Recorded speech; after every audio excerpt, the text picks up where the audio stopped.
ఆర్యన్ ఛానల్కి స్వాగతం. Global news. ప్రపంచ దేశ మధ్య వివాదాలను పరీక్షించడానికి సహా శాంతి నెలకొల్పడమే లక్ష్యమంటూ అమెరికా అధ్యక్షుడు డొనాల్డ్ ట్రంప్ ఇజ్రాయెల్ అభ్యర్థిని తోచిపుచ్చుతూ పాకిస్తాన్ ఇందులో చోటు కల్పించడం, ఈ మేరకు దావోస్లో జరిగిన సమావేశంలోని సహా పలు దేశాలలో శాంతి కల్పించడం మండలి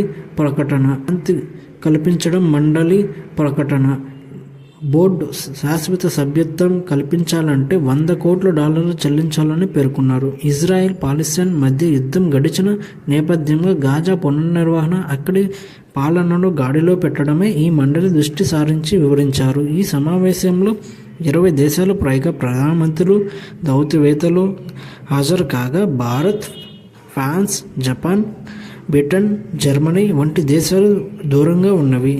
ఈ మండలి కమిటీ అధ్యక్షుడు, చైర్మన్గా డొనాల్డ్ ట్రంప్ ఉన్నాడు. ఇప్పటి వరకు 50 దేశాలు పైగా దేశ